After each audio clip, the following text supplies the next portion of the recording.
Hello everyone, maadjong gabi na itong tanan. Kumusta mo diha? Unsay inyong gibuhat karon? I hope you're okay. I hope uban mo sa inyong pamilya og na-enjoy mo karon sa inyong gihimutangan. Ah, ako human ako sa 10,000 steps, and then human ako sa routine na maabot na ang 100 push up a day. So, before ko matuyog, ginahanglan 100 push-up na. Kunat ganinang buntag. Then, I'm done. And then, karon na ibikan time, practice tag vlog. Then, I hope I can give you input na makashare ko gamay. Just 3 minutes video. Kada adlaw practice on how to speak in front of cellphone, in front of the camera. So my content for today is importante malipayon ta o bihigugma nato ang atong gitrabaho. So mo na pinaka-importante.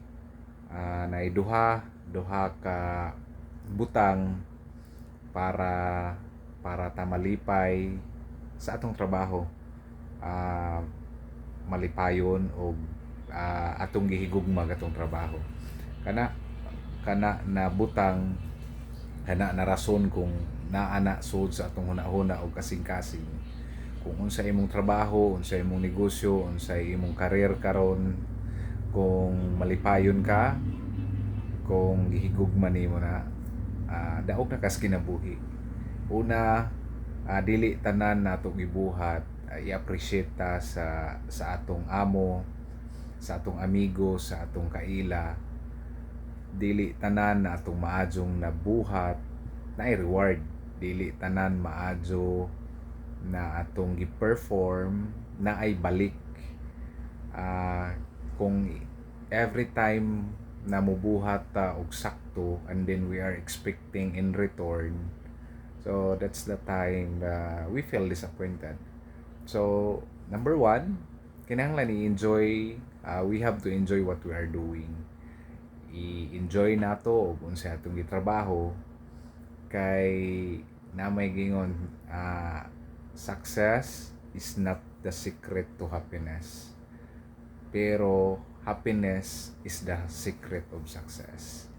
Kana kay unsa man kung na kay naabot sa kinabuhi, in graduate ka, naka agi mong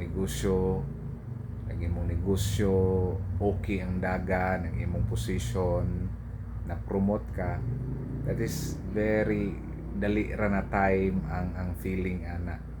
Pero kung na-enjoy nimo ang process, ang proseso sa pagkabot ana na trabaho, sa ana na negosyo, sa ana na position, that's relating daoga na kas kinabuhi.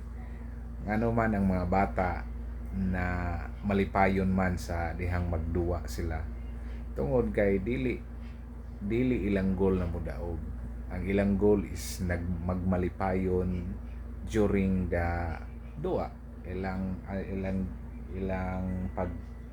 pagduwa sa ilang kaugalingon, sa ilang kaubanan. Then napay giingon, life it's not really about the finish line.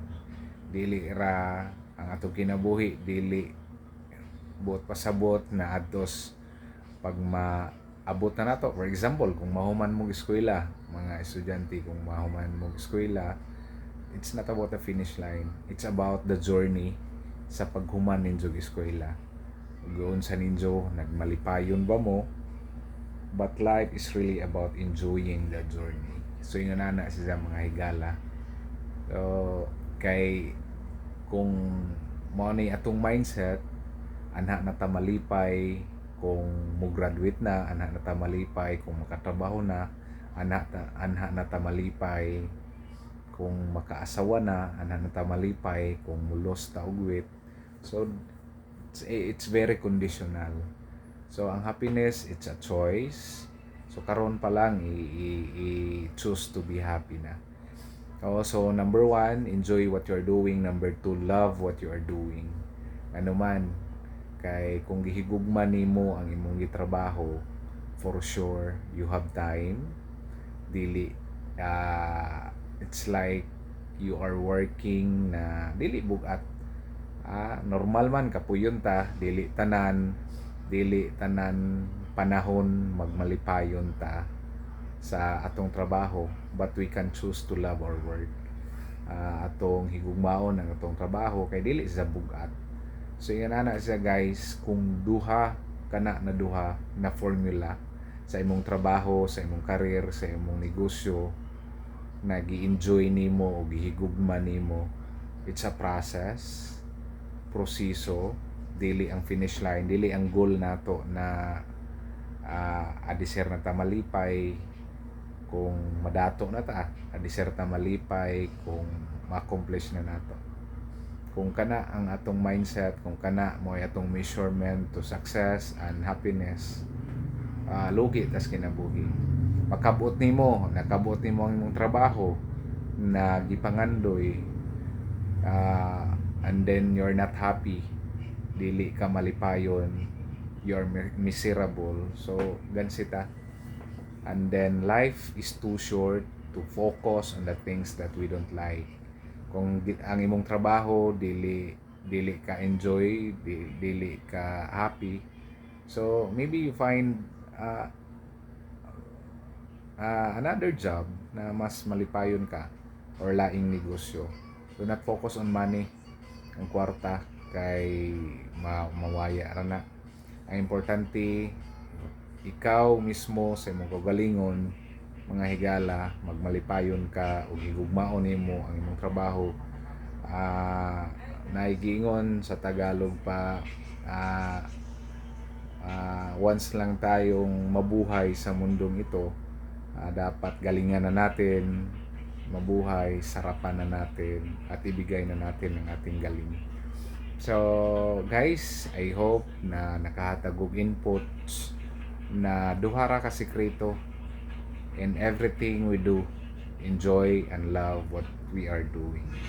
So thank you guys, amping mo and enjoy life. Focus on giving value, focus on loving your family, loving your friends, and then inspire them, inspire, motivate. Do not say negative things to your friends, mga higala, mga kaubanan sa office, mga ka-office mate nimo. Thank you guys, good evening, bye bye, amping, God bless, mama.